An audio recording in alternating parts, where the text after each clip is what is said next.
ça a été bâti. Il ne faut pas oublier ça, que le Seigneur a dit « je bâtis ». Bâtir, ça veut dire construire, ça veut dire établir.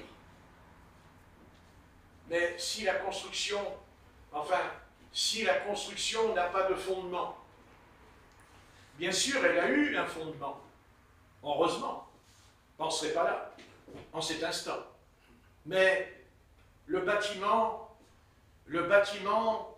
est tombé en ruine. Le bâtiment a été frappé au cours des âges de l'Église. Parce que, quand les apôtres sont partis, alors comme dit l'apôtre Paul, il dit « Je sais qu'après mon départ, il s'introduira des loups cruels. » Et ces loups cruels, ils n'ont pas épargné le troupeau. Dans le sens qu'il y a eu, vous voyez, il y a eu l'institution de Marie, le pape, les idoles et tout. Quand on parle de l'Église, on ne parle pas que de l'Église dans le sens de dire l'Église protestante, ou l'Église baptiste, ou méthodiste, ou pentecôtiste. Quand on parle de l'Église, on parle de l'Église orthodoxe, on parle de l'Église catholique romaine.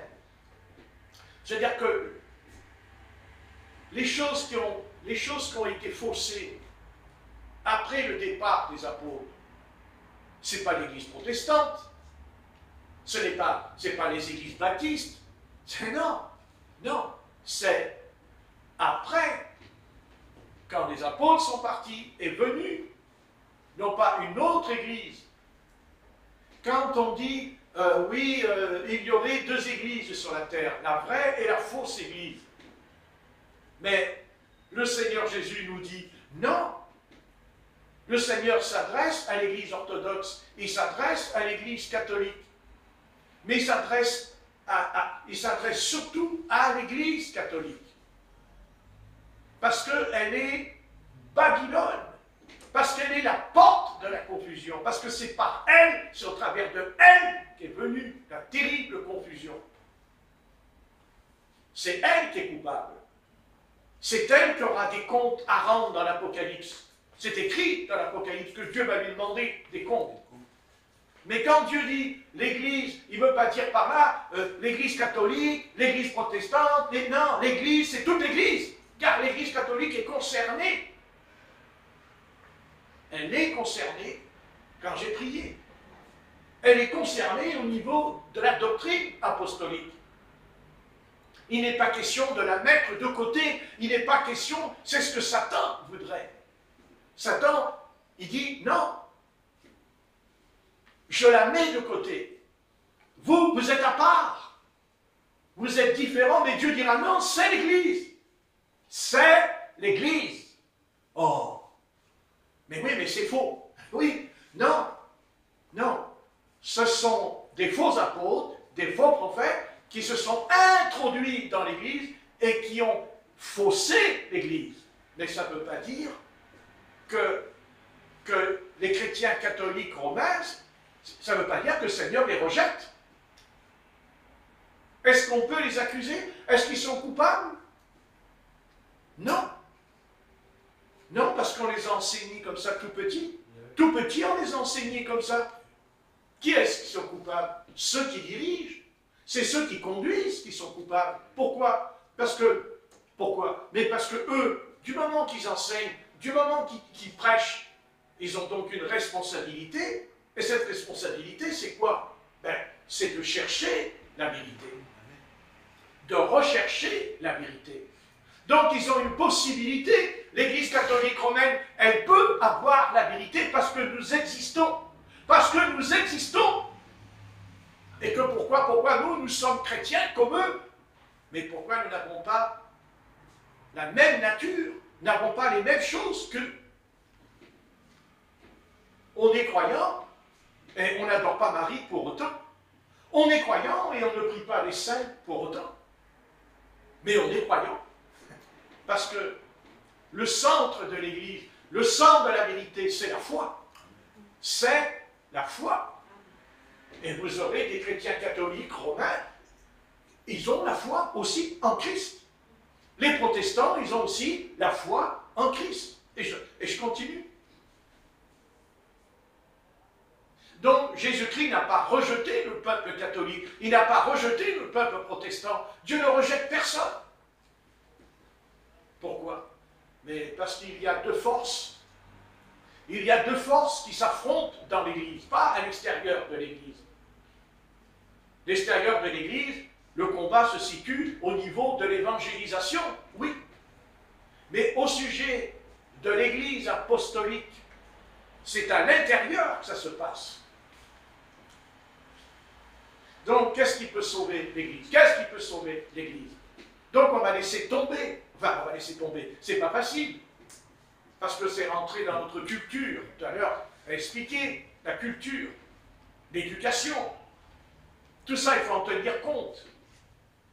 Parce que ça existe. Même les Israélites, ils ont leur culture et leur éducation. Les Arabes aussi.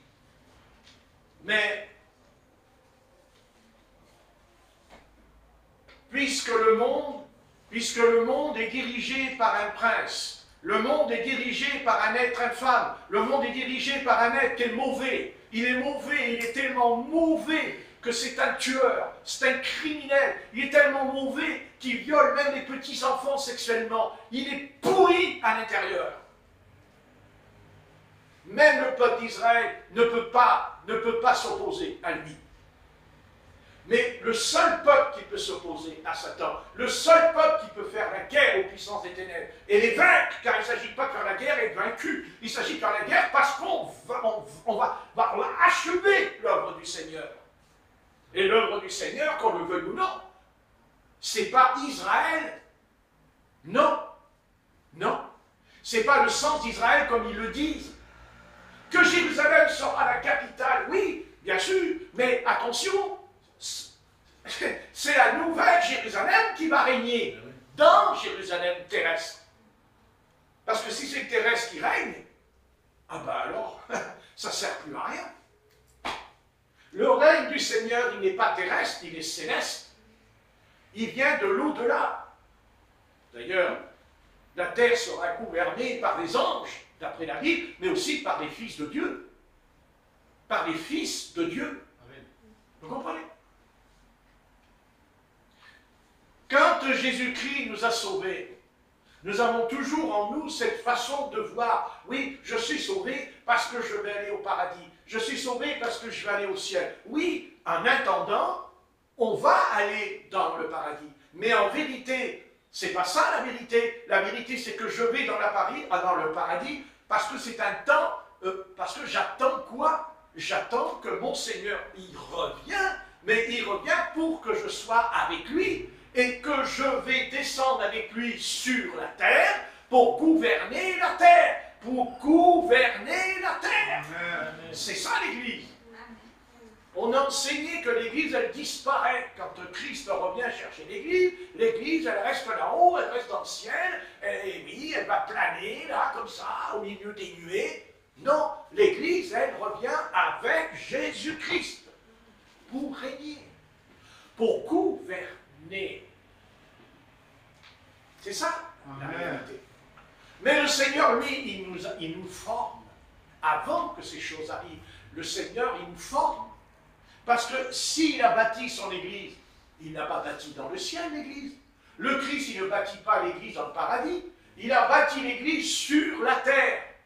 Sur la terre. Il a appelé des hommes, des femmes, des enfants, certes, qui étaient pécheurs, pécheresses. Le Seigneur les a transformés. Dieu leur a donné la repentance, le salut, tout ça.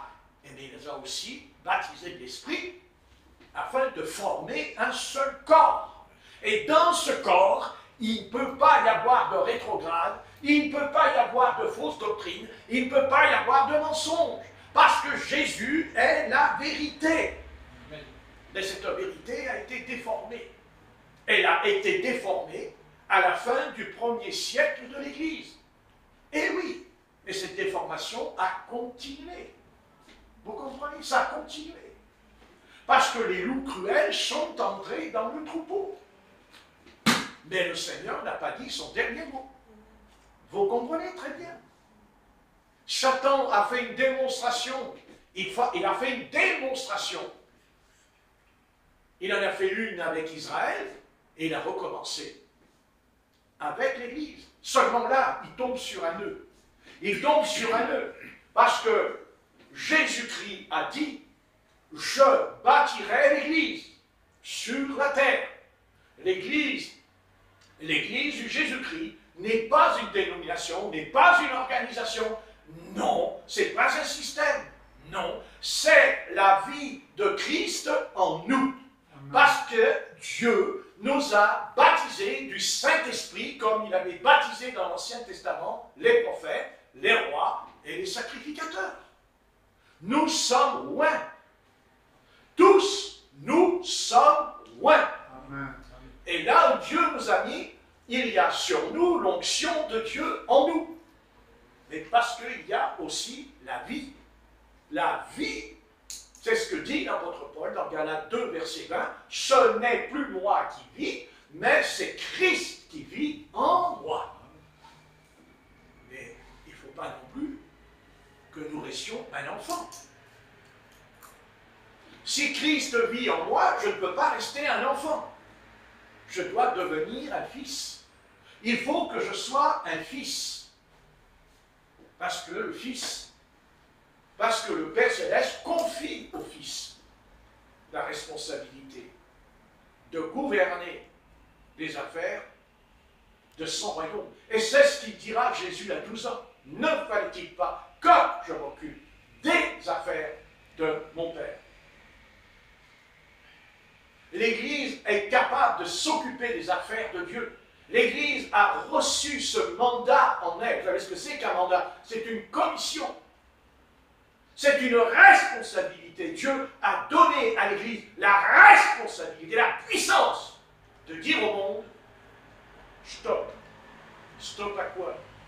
Stop au péché. Stop au péché. Stop.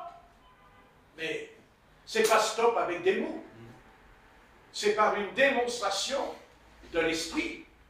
Et cette démonstration se traduit par la promesse que Jésus-Christ a dit sur le mont des Oliviers après sa résurrection. Voici les miracles accompagneront ceux qui auront cru. Et le Seigneur s'arrête là. Il a dit, voici les miracles. Oh oui, extraordinaire. Voici les miracles. Oui, mais miracle, quel miracle? Quel miracle? Eh bien, le premier miracle, pour que les autres miracles, pour que le reste vienne, il dit, chasser les démons. Si les démons ne sont pas chassés, il ne peut pas y avoir de miracle. Si les démons ne sont pas chassés, il n'y a pas de guérison. Si les démons ne sont pas chassés, ben l'Église, elle est moribonde. L'Église, elle tombe dans le coma. Elle tombe, elle tombe, elle dort, elle dort, elle dort. Et elle a le titre. Elle a le titre. Et là, l'écusson. Vous savez, on mettait un écusson sur les écoliers avant. Là, un écusson. Vous voyez? Et sur l'armée française, il y a le drapeau, le bleu, blanc, rouge. Mais ce n'est pas le drapeau qui fait un soldat. C'est le soldat qui fait le drapeau. Ce n'est pas la même chose. Et nous aussi, on a un drapeau. C'est la croix de Golgotha. C'est la croix du calvaire. Mais la croix du calvaire, ce n'est pas de dire, oui, il y a la croix du Seigneur. Non, c'est que cette croix nous a crucifiés. C'est que cette croix fait son œuvre en nous tous les jours, car Paul l'a dit, tous les jours, sachant que mon vieil homme se détruit de jour en jour. Mais béni soit l'Éternel, le nouveau se construit. Voilà. Vous voyez, on rejoint ce que j'ai dit tout à l'heure. Je construis l'Église, je bâtis l'Église, en même temps on dit l'homme nouveau aussi se construit. Ce n'est pas une idéologie. Ce n'est pas, comment vous expliquer, ce n'est pas ça du tout l'Église. L'Église, ce sont des femmes, des enfants, des jeunes hommes, des jeunes filles, même des enfants, qui ont été transformés par la grâce de Dieu. Par la grâce de Dieu. L'Église, elle possède un témoignage vivant et réel parce que Jésus-Christ est le Dieu vivant et vrai. Eh oui. Que serait la Bible? Que serait la Bible s'il n'y avait pas Dieu qui fait des miracles dedans? Excusez-moi. Qu'est-ce qui fait que la Bible interpelle tout le monde? Même les païens. Même les érudits. Bien sûr, ils peuvent la rejeter. Mais s'ils la rejettent, c'est que ça les dérange. Et c'est quoi qui les dérange? Ce n'est pas la Bible qui les dérange. Ce n'est pas ce que Dieu a dit ou fait qui les dérange. Ce qui les dérange, c'est qu'ils veulent continuer à caresser le péché. C'est ça qu'ils veulent. C'est ça le fond du problème. Mais l'Église est tombée aussi dans le piège. L'Église aussi, elle est tombée. Elle est tombée dans le péché. Et oui, et quand je parle de l'Église, je parle de toute l'Église, catholique, protestant, méthodiste, que vous voulez, tout le monde. Allez, tout le monde dans la même marmite. Parce qu'ils sont tous tombés dans la même marmite. Dans la même sauce. Eh oui. Mais ça ne veut pas dire que Dieu abandonne. Ça ne veut pas dire que Dieu va renoncer. Mais au contraire. Moi, je sais comment Dieu fait. Il envoie le souffle. Il envoie le vent. Il envoie le vent. Et Dieu peut envoyer le vent. D'un coup, le souffle de Dieu peut tomber sur les catholiques, sur les protestants, les méthodistes, les baptistes, les pentecôtistes. Il peut tomber. Il peut souffler. Non pas dans un parti, pas dans une partie de l'Église, mais dans tous ceux qui sont honnêtes et sincères ce soir. Amen. Et qui aiment le Seigneur Jésus-Christ. Même s'ils ne sont pas éclairés comme nous, tant mieux pour nous. Alors soyons un modèle, soyons un exemple pour eux. N'ayons pas un mauvais témoignage non plus devant eux. Parce que comme dit le Christ, quand tu veux éclairer quelqu'un, il dit ne mets pas la lampe sous la table, mais mets-la sur la table. Vous comprenez? Si les chrétiens catholiques romains croient que le Christ est le Fils de Dieu, et ils le croient, mais bien sûr qu'ils le croient. Mais attendez, il y en a qui sont vraiment sincères en eux. Il y a une très belle jeunesse en France. On n'en parle jamais. On ne nous la montrera jamais, cette jeunesse. Mais il y a une très belle jeunesse catholique en France. Vous avez des jeunes catholiques, des jeunes, oui, mais oui, qui croient au Seigneur, qui sont bien habillés, et qui sont bien magnifiques, qui travaillent à l'école, qui sont sérieux. On est toujours en train de nous montrer là, nous montrer les déchets. Il faudrait nous montrer aussi la qualité, non? Oui. Mais avant de nous montrer le déchet, on ne voit plus la qualité non plus. Mais c'est faux. Parce que Satan, il veut entériner, Satan, il veut effacer, justement, ce qui est bien. Vous voyez? Amen. Et vous voyez très bien où il fait un petit effort. Très bien. Mais oui, quand même. Après ça, alors, tu aimeras ton prochain contre toi-même. Donc, Amen. Amen. Le prochain réveil. On pense que, oui, non mais attendez, ils sont tous en train de dire, oui, il y aura un réveil. Ils sont incapables d'expliquer quel genre de réveil. Mais non. Le réveil, il va venir, mais pas comme nous le pensons. Le réveil, c'est qu'il va... Écoutez, réveil, c'est quoi? C'est ce que dit l'apôtre Paul dans les Corinthiens. Mon peuple sort de Babylone la grande. Sort! C'est ça, le réveil. Sort! Va-t'en! Quitte! Et il y en a qui vont partir. Pas tous. Ce serait trop beau. Non. Mais non. Il ne faut pas oublier qu'il y a l'ivraie et le blé dans la Bible. Dans l'enseignement, il y a l'ivraie aussi. Donc je n'ai pas dit qu'ils vont tous sortir. Mais il va se passer quelque chose.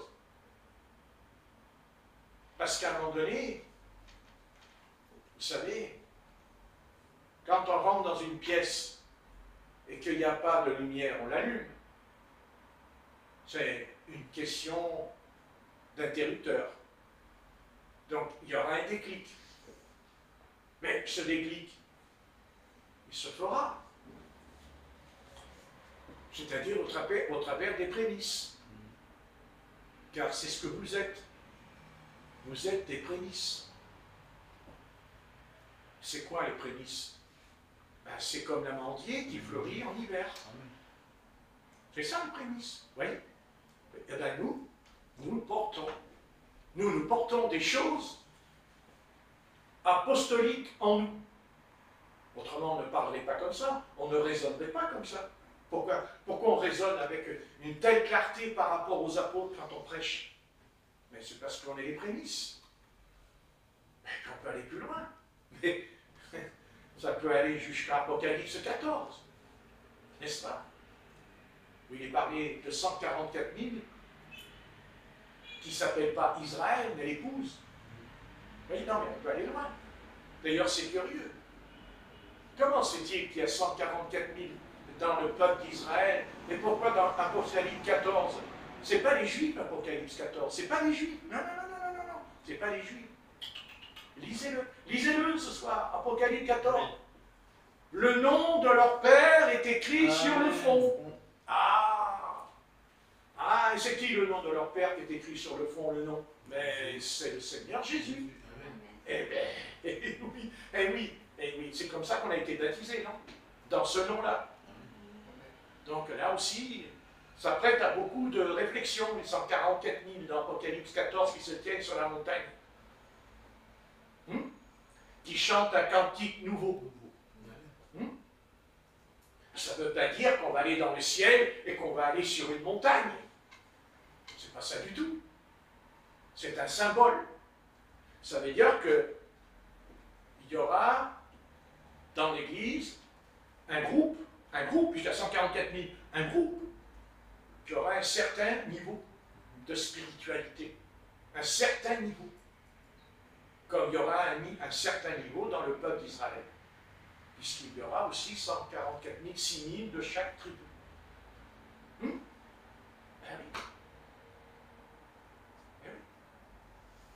Mais le Seigneur, le Seigneur Tout-Puissant, il a un élu dans l'Église catholique, il a un élu dans l'Église protestante, il a un élu dans... Oui, ben, il n'y en a pas qu'un, il a des élus.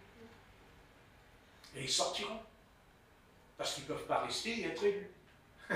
Autrement, ce n'est pas des élus. Et ils rentreront dans...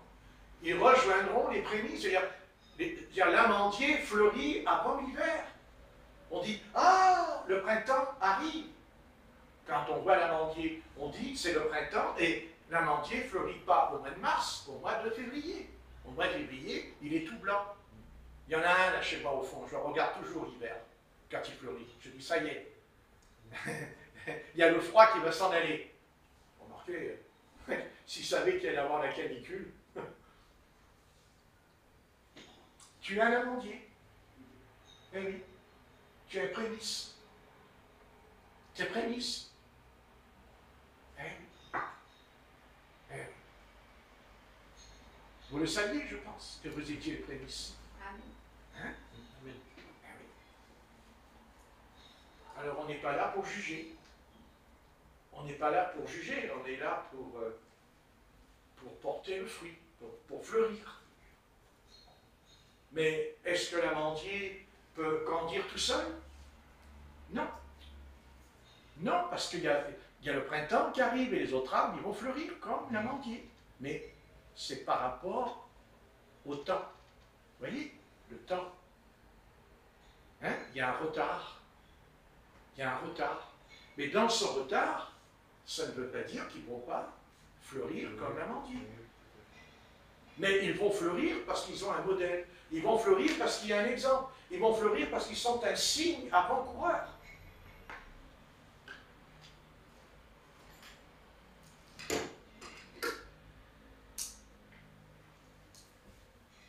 Ce matin, quand je me suis réveillé, pas ce matin, dans la nuit, je réfléchissais.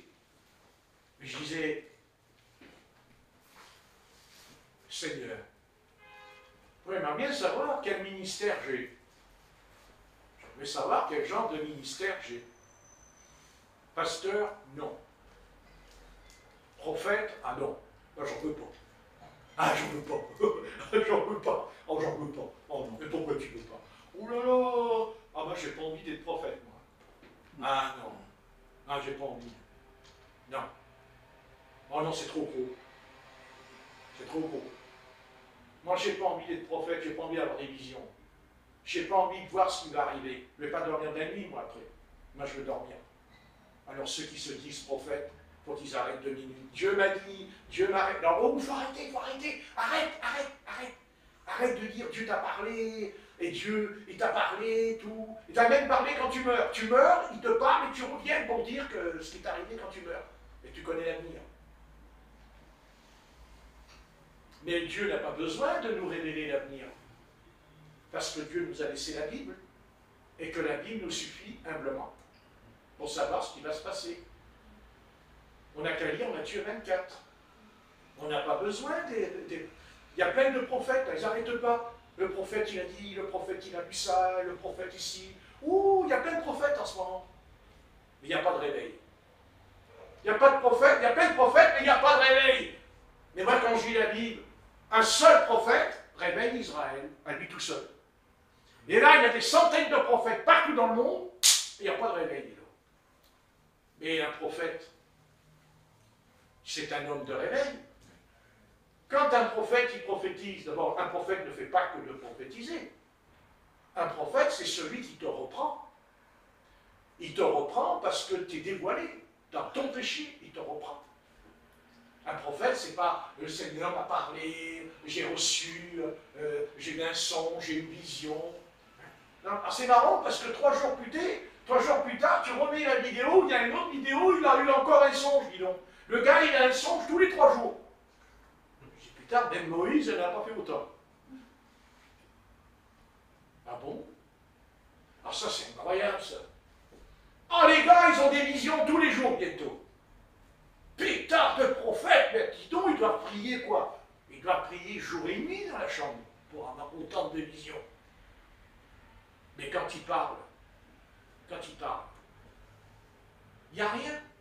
Quand ils parlent, il n'y a rien dans la voix. Il n'y a rien, il n'y a aucune onction, il n'y a rien du tout. Rien. Alors j'ai prié, j'ai dit, Seigneur, moi de toute façon,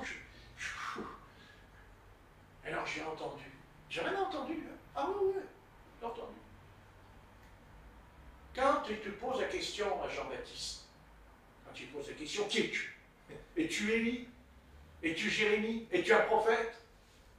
Et Jean-Baptiste répond, je suis la voix qui crie dans le désert.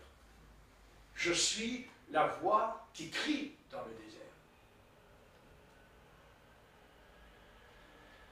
Pourtant dans Luc, il est dit qu'il était Élie ou pas? C'est écrit. Mais Jean-Baptiste, est-ce qu'il a dit qu'il était Élie? Est-ce qu'il a dit qu'il était le précurseur? Non. Est-ce qu'il a dit qu'il était le messager? Non, il a dit, je suis la voix qui crie dans le désert. C'est ça que l'Église a besoin. C'est d'entendre la voix du bon berger, la voix du Seigneur. Et la voix du Seigneur, elle nous parle. D'ailleurs, elle peut vous parler personnellement aussi, à vous tout seul dans votre chambre. Ah ben heureusement. Mais c'est ça. Que de messages, mais que c'est pas possible. Mais qu'est-ce qu'il ne faut pas entendre? Pas entendre. Il y a 2 jours, j'ai regardé une vidéo d'une jeune fille de 12 ans qui a eu un accident, ah oui, elle faisait du ski, je ne sais pas quoi, et puis elle est tombée, elle est morte, et puis après, et la jeune fille, elle est revenue, et Dieu lui a parlé de Donald Trump. Le Seigneur lui a montré ce que Donald Trump va faire au monde. Ben, les malheurs, raconte-lui malheur. Elle a 12 ans, la gamine. Et elle a vu Jésus qui lui a parlé de ce qui va arriver avec Donald Trump. Je l'ai regardée, mais attendez, elle est jolie, c'est une belle petite fille, ça fait un petit enfant. Mais là, elle commence à parler de choses.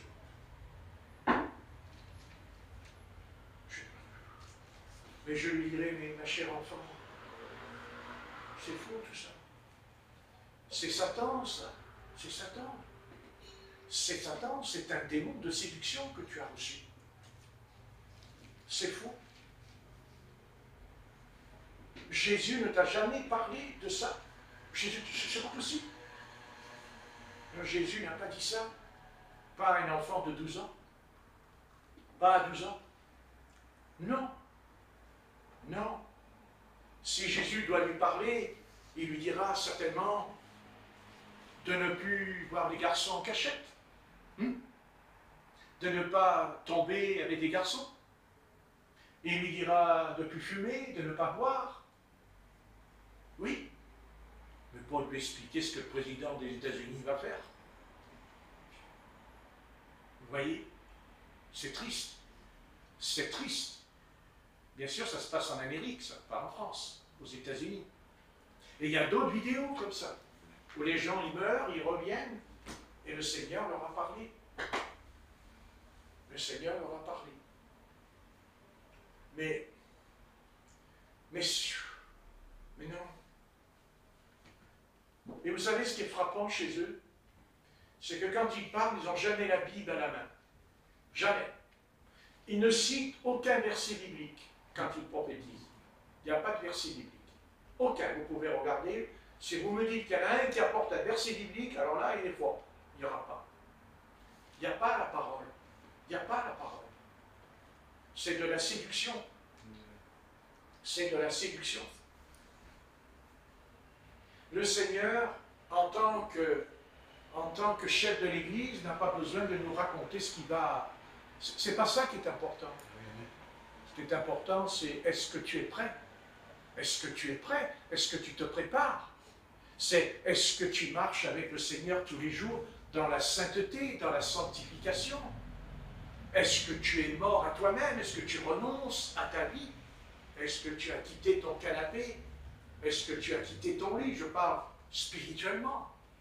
Est-ce que tu es sorti de ta léthargie? Est-ce que tu es sorti de ton coma profond sur le plan spirituel? Est-ce que tu as 1 heure ou 2 ou 3 heures de prière par jour? Est-ce que tu as la communion avec le Seigneur? Ça, oui. Mais ce n'est pas le cas. Ce n'est pas le cas. Parce que la petite jeune fille de 12 ans, après je la vois, elle est en jean.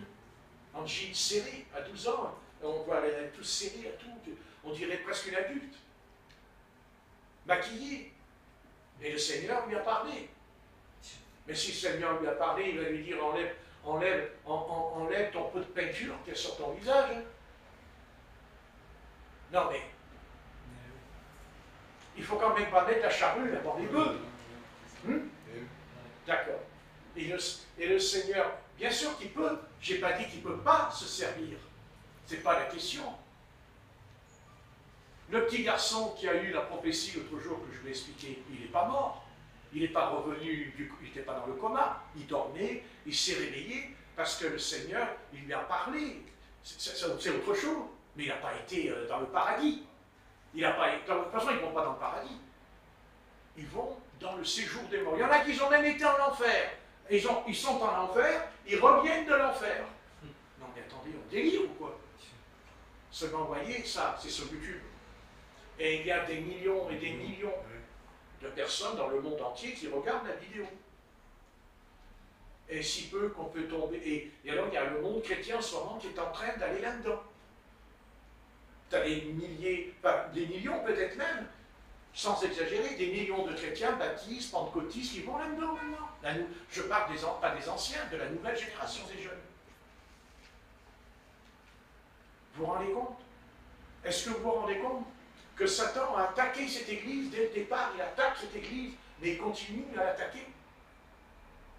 Vous voyez, il ne se contente plus de ces doctrines-là. Non, il va plus loin que ça. Il les amène dans le spiritisme. Il les amène dans l'occultisme, tout en invoquant le nom du Seigneur dans la bouche. Si ce n'est pas de la séduction, il faut m'expliquer. Vous voyez, il est temps que Dieu intervienne. Non, il est vraiment temps que Dieu intervienne. Parce que ça ne peut pas continuer cette salade. Parce que là, on est en pleine salade. Parce que ça, c'est plus l'évangile. Ça n'a rien à voir avec l'évangile. L'évangile de Jésus-Christ. L'évangile selon Jésus-Christ. Qui consiste. Il n'y a pas un mot sur la repentance. Il n'y a pas repentez-vous ou tout. Non, non, non, non. Non, non. Non, non. On est plongé, c'est la fin du monde qui arrive. Mais ce n'est pas parce que la fin du monde arrive que nous sommes obligés de l'accepter. Nous pouvons très bien, nous pouvons nous opposer aussi. Bien sûr. Mais bien sûr. Et comment non?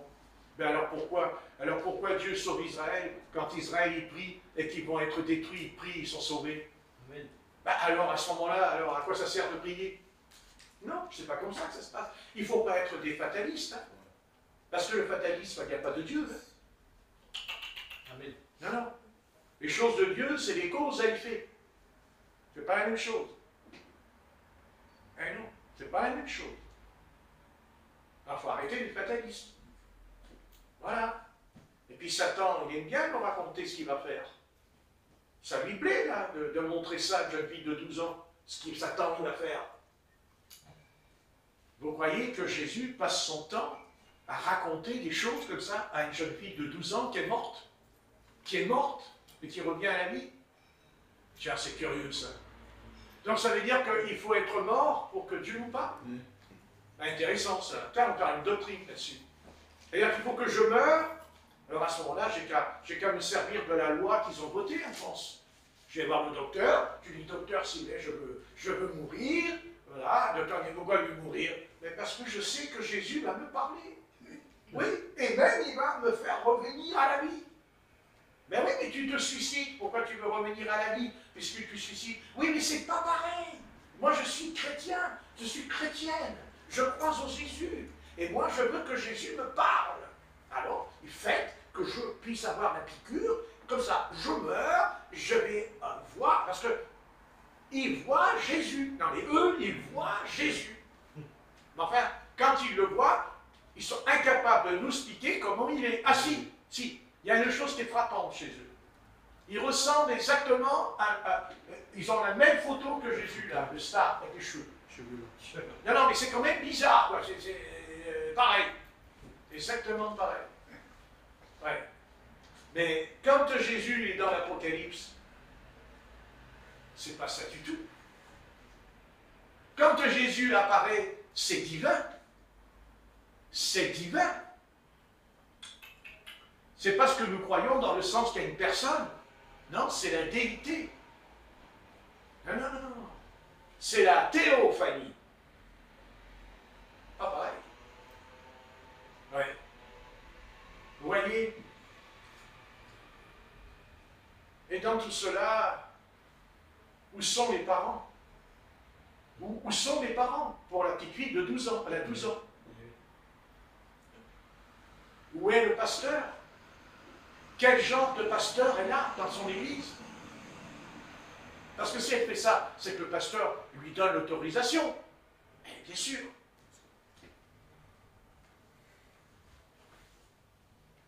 Pauvre enfant. Pauvre enfant. Ah oui. Soit il détruit la jeunesse avec la drogue, soit eh ben, il va la droguer autrement, c'est-à-dire spirituellement. Il s'infiltre dans toutes les couches de la société, il pénètre même l'Église. Et pire que ça, il n'y a pas une seule vidéo sur YouTube où il y a un pasteur qui reprend ces gens-là. Il n'y a pas un prédicateur qui a fait une prédication là-dessus. Il n'y en a pas un. Il n'y en a pas un. Il pourrait y en avoir qui se lèvent en disant on va vous expliquer de quoi ça retourne. Non. Il y a un laisser-aller total dans ce domaine. Ah oui. Ouais. Mais ce que je vous raconte, ce qui se passe, c'est un avant-coureur de la venue de l'Antéchrist aussi. Ça. C'est parce que l'Antéchrist arrive. Ah oui. Bien sûr. Mais bien sûr. Mais bien sûr. Vous savez, ça ressemble beaucoup un peu à l'Ancien Testament où dans le temple, il y avait les déesses qui prophétisaient. N'est-ce pas?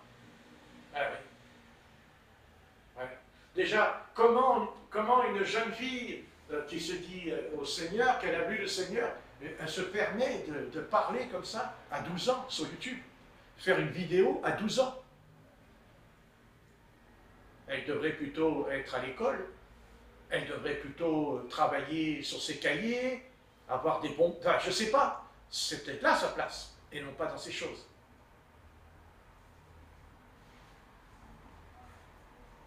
Mais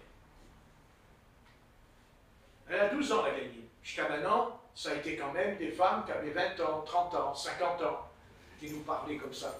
Mais là, maintenant, il y a une gamine de 12 ans. C'est 12 ans maintenant. Bientôt, ça va être 5 ans si ça continue. Mais le Seigneur n'a jamais, les apôtres, les saints dans l'Ancien Testament, nous n'ont jamais enseigné que Dieu, on meurt et on revient pour qu'il nous parle.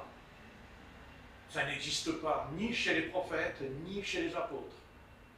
Ce genre de manifestation n'existe pas dans la Bible. Ce n'est pas biblique, on va dire le mot ce soir.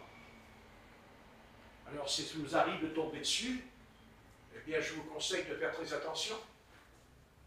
Parce que c'est un esprit qui peut nous séduire. C'est-à-dire qu'à un moment donné, ça peut nous séduire. Il ne faut pas croire que c'est simplement une jeune fille qui parle. Non, si elle est là, c'est que c'est Satan, il y a une puissance à l'intérieur. D'ailleurs, le fait déjà qu'elle dit qu'elle était morte cliniquement, c'est que déjà, elle est entrée dans le séjour des morts. Elle est dans le séjour des morts. Ce n'est pas possible. D'ailleurs, je vais vous dire, elle n'est pas morte. Parce que si elle est morte, elle ne revient pas. Elle ne revient pas. Elle est morte. Elle est morte. Ce n'est pas vrai. Ça cache autre chose. Il y a une puissance très profonde de ténèbres dans ce genre de manifestation. C'est très profond, vous savez. Très profond. Mais tout ça, c'est lié à la magie. C'est la magie. D'ailleurs, la magie est un fruit de la chair. C'est écrit dans Galates chapitre 5. Il dit la magie, dit l'apôtre Paul. Vous voyez? C'est sûr. C'est clair. Ouais. On sent que le diable est en train de nous démontrer comment. Il est en train de nous démontrer une certaine personnalité de Jésus, dont la Bible n'en parle pas. Mais enfin, réfléchissons 2 minutes. Vous vous rendez compte? Ils disent qu'ils ont vu Jésus. Non mais franchement. Mais ils n'ont pas vu Jésus. C'est Satan qui a pris cette apparence, car il se déguise en ange de lumière. Et c'est terrible. C'est terrifiant ce qui se passe.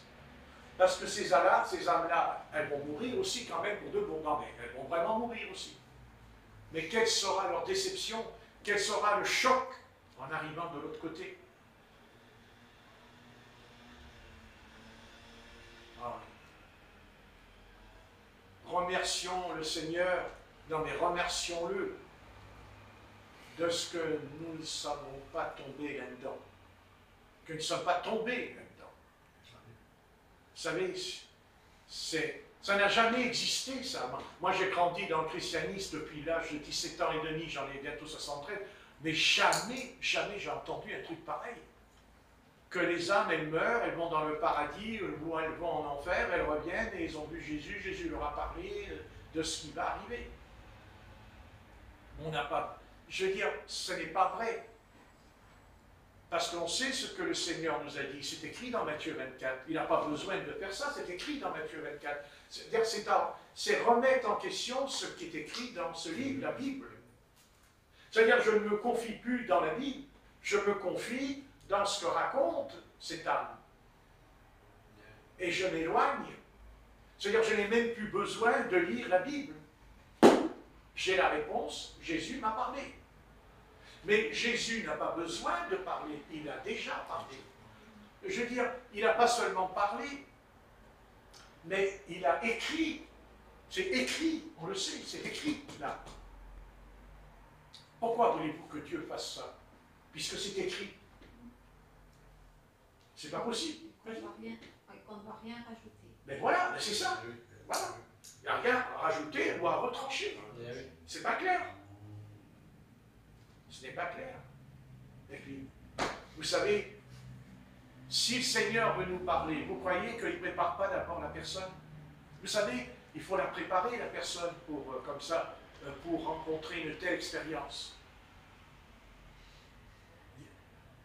Quand le pasteur Butler qui a fondé l'église à Rouen, quand il est arrivé en France, j'ai les 2 livres du pasteur Butler. Ça, c'est c'est un pasteur extraordinaire, Butler, quand il enseigne le Seigneur. C'est extraordinaire. Mais lui aussi, lui, à un moment donné, il est dans sa chambre, et il a une petite fenêtre dans un coin. Et d'un seul coup, il ouvre les yeux et il voit Jésus-Christ qui est sur le bord de la fenêtre. Et Jésus-Christ lui dit, je suis ton Seigneur, je suis ton Sauveur et tout. Mais Butler, à un moment donné, il lui dit, tu me montres tes mains? Tu montres-moi tes mains, il m'a dit, montre-moi ton côté. Et qu'est-ce qu'il a fait?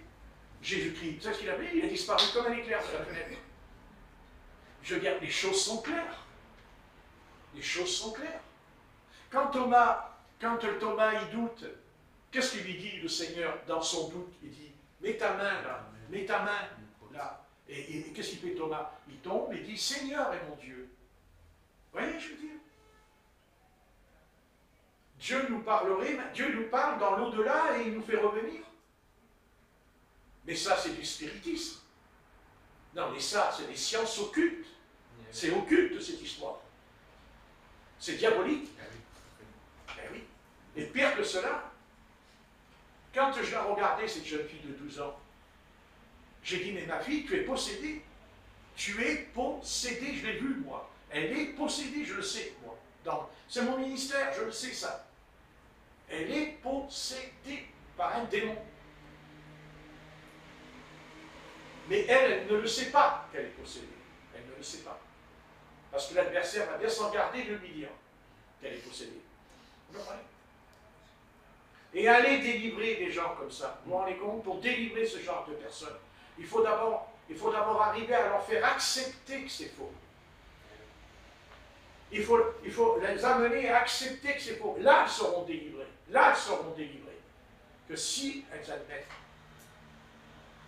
Et pire que ça, n'oubliez jamais que Satan, c'est un menteur.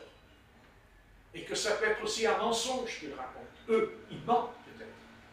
Pour se mettre en valeur, pour faire croire quelque chose qu'ils sont prophètes, qu'ils sont prophétesses.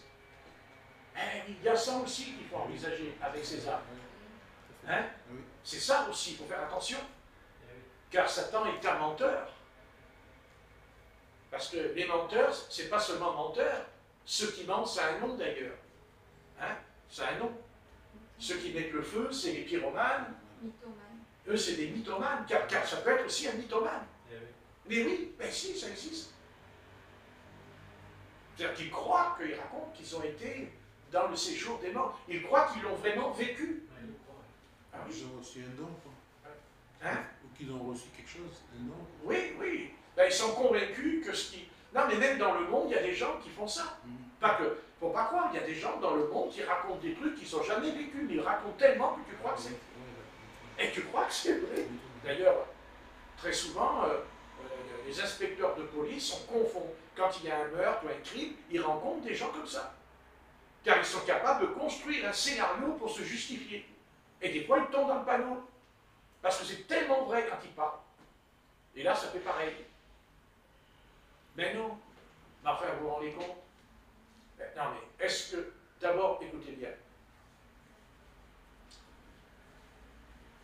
Quand on va quitter la Terre, quand notre corps va quitter la Terre, je sais, je vais vous décevoir, mais moi, je vous préviens. Je vous préviens. Et j'ai la Bible en main. Quand on va quitter la terre, on va monter là-haut, nous ne verrons pas Jésus tout de suite. Non. Non. Ah ben non. Nous allons dans le ciel, nous rentrons dans le paradis, parce que c'est les anges qui nous font rentrer dans le ciel. Et là, ils nous installent. C'est-à-dire que on va aller dans notre demeure. Notre demeure que nous préparons ce soir. Notre demeure. Car le Seigneur a dit, il est avantageux que je m'en aille, je reviendrai vous chercher, mais la demeure, car il y a plusieurs demeures dans la maison de mon Père. Mais quand vous allez partir, vous ne verrez pas Jésus qui viendra. Ce n'est pas vrai. Jésus-Christ ne viendra pas vers vous. Ça, je vous dis tout de suite, et j'ai une preuve. Quand l'apôtre Paul a été dans le paradis, il n'a jamais dit qu'il a vu Jésus. Montrez-moi où il a écrit qu'il a vu Jésus. Démontrez-moi que Paul a dit qu'il a vu Jésus quand il rentre dans le paradis. Il n'a jamais dit qu'il a vu Jésus. Jamais. Il ne l'a même jamais vu sur le chemin de Damas. Non. Non. Amen. Il a posé la question, qui es-tu, Seigneur? Il a dit, je suis Yeshua, que tu persécutes. Je suis Jésus, de Nazareth, que tu persécutes. Il n'est pas dit qu'il l'a vu. Il a dit une lumière qui surpasse l'éclat du soleil. Mais l'apôtre Paul n'a pas vu Jésus-Christ. Pourquoi quand je vais partir, je ne verrai pas le Seigneur Jésus tout de suite? Je le verrai, mais pas tout de suite. Pourquoi? Parce que là où il est, je ne peux pas y aller encore. Il est assis à la droite de Dieu. La droite de Dieu. Qui peut s'asseoir à la droite de Dieu si ce n'est que son fils ou les séraphins. Les séraphins, dans Ésaïe, chapitre 6. Même les anges, ils ne le voient pas. Même les archanges ne peuvent pas voir l'Éternel, sauf les séraphins. Amen. Écoutez, lisez Ésaïe.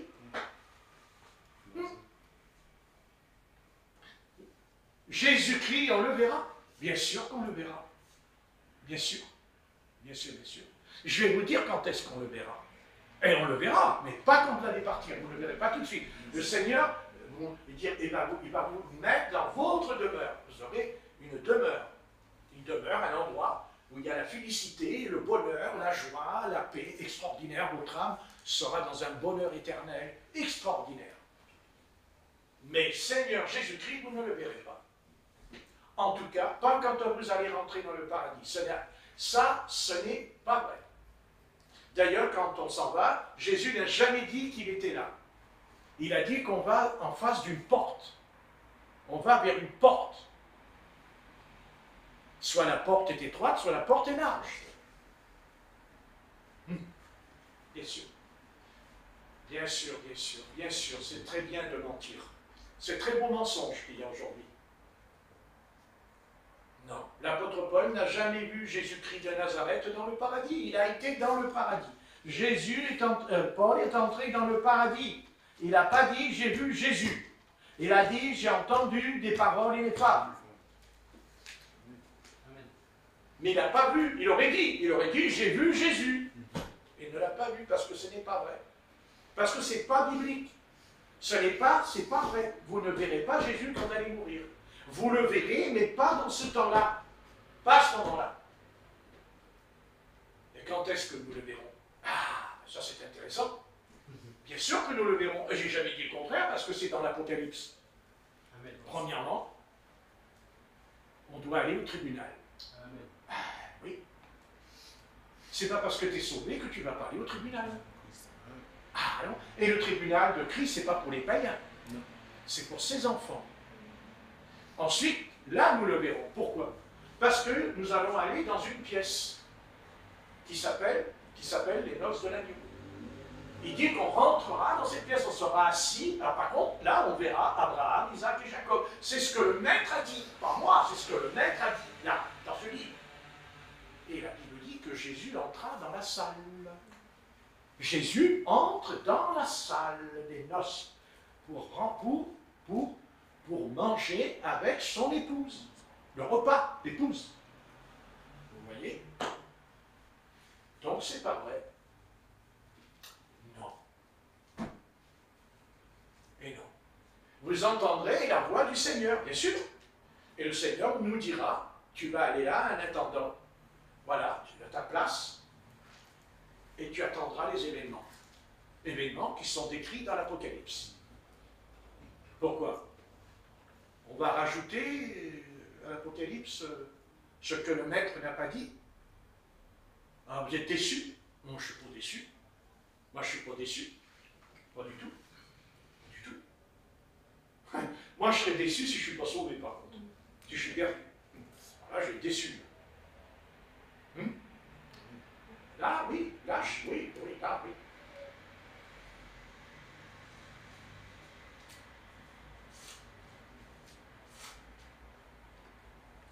Quand l'apôtre Paul est en prison à Corinthe, il n'a pas dit qu'il a vu le Seigneur.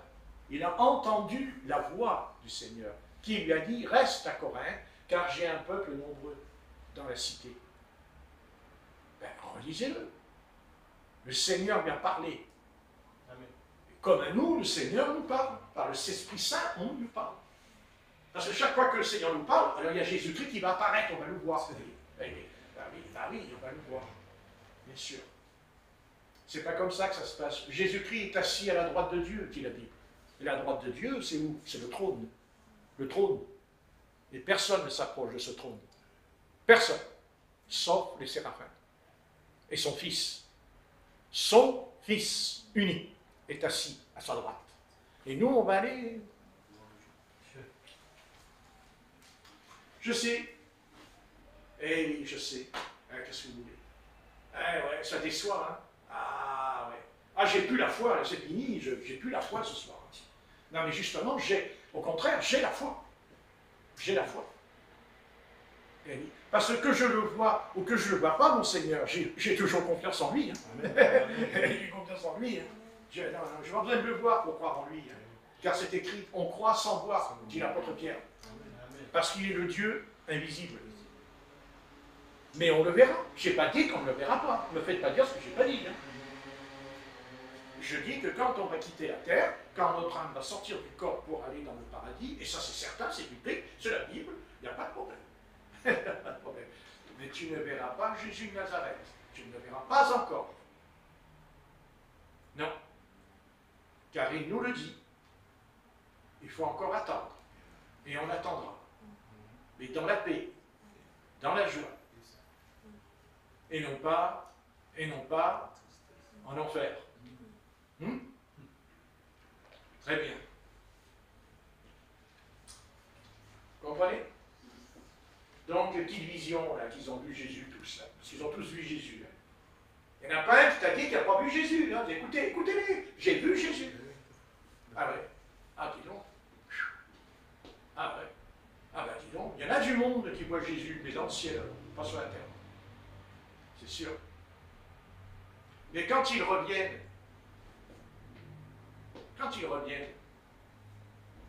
excusez-moi, ils sont habillés comme dans le monde. Comment tu as vu Jésus et tu n'as pas changé même tes habits, alors que le Seigneur sur la terre, par la bouche de l'apôtre Paul, il nous enseigne comment on doit s'habiller. Ah bon? Alors dans le ciel, on voit le Christ et en bas, on reste pareil. Excusez-moi, quand Jean il a vu le Seigneur en vision, il était sur la terre, mais il tombe par terre le gars. Hein. Vous n'avez qu'à allonger, il s'allonge par terre. Il tombe par terre. Vous n'avez pas vu l'Apocalypse? Mais ça c'est sur la terre, c'est pas dans le ciel, c'est sur la terre. Alors déjà sur la terre, quand Jésus a parlé à Jean,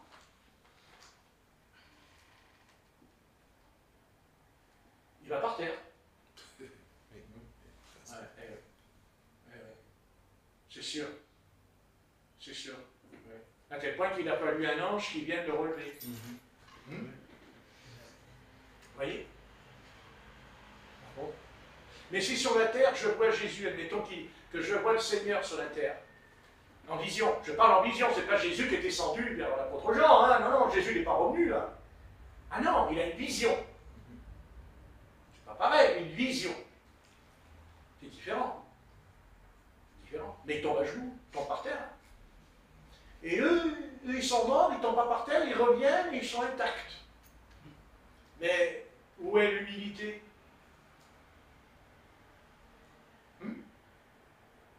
Et puis, il faudrait qu'ils nous expliquent, il faudrait qu'ils me répondent. En tout cas, j'aimerais bien leur poser les questions, franchement, devant moi. Mais quand ça se fait que l'apôtre Paul il a dit que j'ai entendu des paroles ineffables et il ne m'est pas permis d'en parler. Il ne m'est pas permis d'expliquer ce que j'ai entendu. Et eux, parce que eux, alors excusez-moi, ils sont plus grands que l'apôtre Paul alors, puisqu'ils ont le droit de raconter ce qu'ils ont entendu, que le Seigneur leur a dit. Ils ont vu Jésus. Non mais attendez, ils ont vu Jésus. Sincèrement. Ben, vous savez, s'il s'avérait qu'on voit Jésus, remarquez, si jamais je voyais Jésus, moi, admettons comme ils disent, vous savez ce que je vais lui dire, moi, Jésus, moi? Je vais lui dire quelque chose, moi, Jésus. Ne me renvoie pas sur la terre, s'il te plaît. Ouais. Ne me renvoie pas sur la terre. Parce que j'aurais trop peur de dire des bêtises. Voyez? Vous ne croyez pas? Non, vous allez dire au Seigneur, envoie-moi sur la terre. Ça m'étonnerait. Hein? Pourquoi? Pour retourner dans son corps, la Corinne, là? Je monte. Hein? Oh Seigneur, je t'aime, je fais ta volonté, allez vas-y, renvoie-moi sur la terre. Écoutez, d'abord je vais vous dire quelque chose. Déjà, le fait de mourir, c'est une malédiction. Je veux dire, le fait de mourir, d'être frappé par la mort, c'est une malédiction. Ensuite, quand on meurt, c'est soit je suis prêt, soit je ne suis pas prêt à comparaître devant le Seigneur. Ce qui n'est pas le cas. Puisqu'ils meurent, et puis ils ont... Enfin, attendez. Et vous savez ce qui est grave? C'est que ce qu'ils racontent, ce n'est pas arrivé encore. Ça n'est pas arrivé encore. Et s'il s'avérait que ça n'arrive pas du tout, qu'est-ce qu'ils vont faire? Qu'est-ce qu'ils vont pouvoir raconter si ça n'arrive pas? Puisqu'ils ont dit que c'est Jésus qui leur a dit.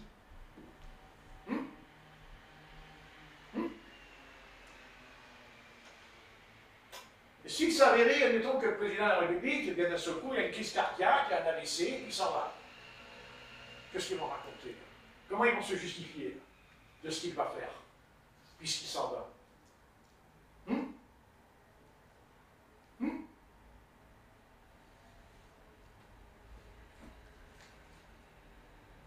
Ce que le président des États-Unis a faire, ou ce que va faire le nôtre,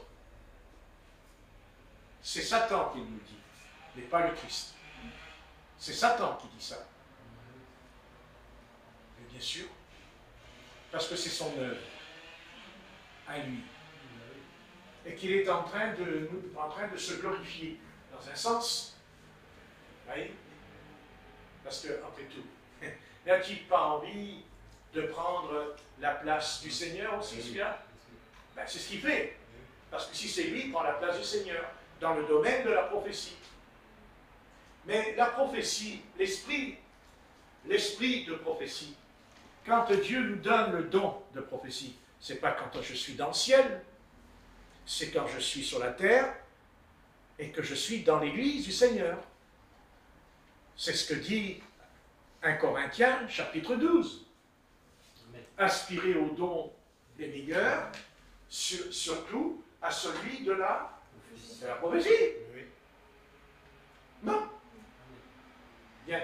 Deuxièmement, qu'est-ce qu'a dit l'apôtre Paul au sujet des jeunes ministres qui doivent exercer un ministère? Qu'est-ce qu'il dit, l'apôtre Paul? Je ne veux pas qu'ils soient jeunes, afin qu'ils ne tombent pas dans les pièges du diable. Ah bon? Tiens, c'est curieux ça.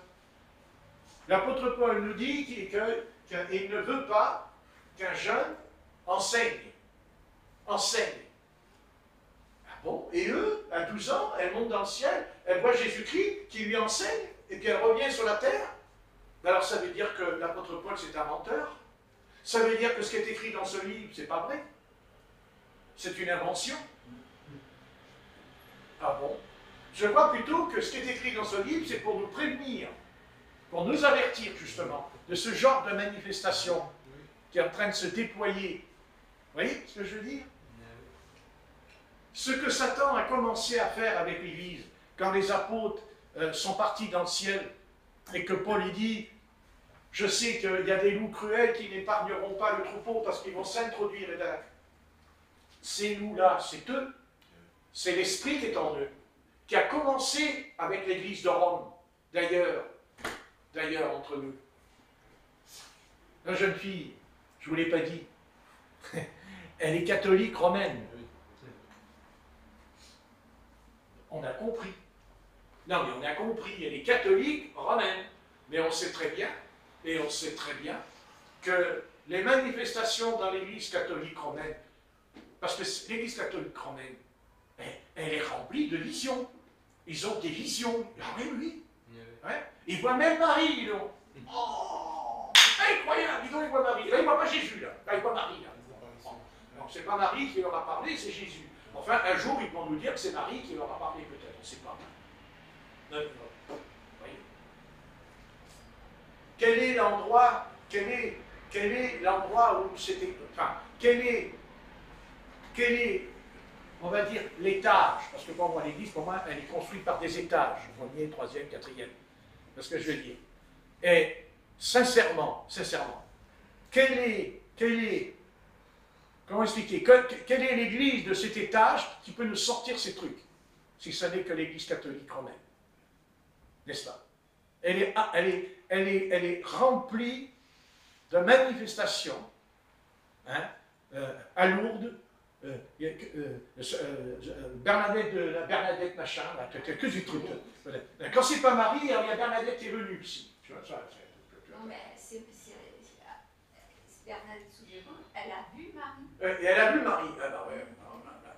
Non mais voyez. Enfin, eux, ils ne sont pas morts. Hein. Ils étaient vivants quand même. Enfin, c'est toujours des enfants. Entre parenthèses. Comme par hasard. N'est-ce pas? Vous voyez? Oui. Ce sont toutes des manifestations diaboliques et démoniaques. Non, mais c'est certain. Non, mais attendez. Moi, la petite fille de 12 ans, quand je l'ai vue, ça me fait de la peine. Je ne la juge pas du tout. Ça me fait beaucoup de peine. Beaucoup de peine. Parce qu'elle est tellement convaincue de ce qu'elle a vécu. Vous voyez? Mais enfin, elle est quand même remplie de tristesse. Parce que quand on la regarde, elle a un visage rempli de tristesse, hein, quand même. Elle n'est pas joyeuse à la petite. Hein? Non. Mais comment pourrait-elle être joyeuse que, soi-disant, que Jésus lui a montré ce que va faire le président des États-Unis prochainement? Est-ce qu'à 12 ans, on a besoin de savoir, admettons que s'il va faire quelque chose de très mal, a besoin de le dire à une enfant de 12 ans? Pourquoi? Elle va porter ça toute sa vie. C'est-à-dire, elle va porter ça, tout, les images, soi-disant. Oui, comme les enfants du berger, là, Oui. de Fatima. De Fatima, oui. Franchement. Alors, qu'est-ce que nous dit le Seigneur dans la parole? Et je vais arrêter parce que vous l'avez. Mais qu'est-ce que dit le Seigneur? Et je termine par là, parce que je crois que c'est une belle phrase qui vient dans mon cœur. Qu'est-ce qu'il a dit? Vous qui êtes fatigués et chargés, venez à moi et déposez vos fardeaux. N'est-ce pas? Et je vous donnerai du... C'est de cela que l'on a besoin. Mais pour avoir ce repos, le Seigneur me dit, venez à moi et déposez vos fardeaux. Déposez-les. Donc Dieu, il dit, je dois déposer mon fardeau, et en même temps, il va me montrer ce qui va arriver, ce qui va se passer, il me montre, Jésus vient, il me dit, voilà, ça. Et comment je fais pour vivre avec ça? Comment je fais? Et surtout si tu as 12 ans. N'est-ce pas? C'est ça. Et où on voit un prophète dans l'Ancien Testament, où il y a un prophète dans l'Ancien Testament, que quand Dieu l'avertit, quand Dieu lui parle, est-ce qu'il meurt et il revient à la vie? Il n'y a rien de ça dans les prophètes hébreux d'Israël. Quand Akabu prophétise dans le acte 15, acte 15, quand Akabu prophétise et qu'il dit il y aura une famine sous le règne de l'empereur Claude, il est vivant. Mais il va donner la solution. Qu'est-ce qu'il fait? Il dit que l'Église, les communautés se sont rassemblées, ils ont préparé les affaires, tout. C'est ça le but de la prophétie. Soit c'est de nous avertir qu'il y a un danger, soit c'est de nous détourner du mal. N'est-ce pas? Voilà. Seigneur, merci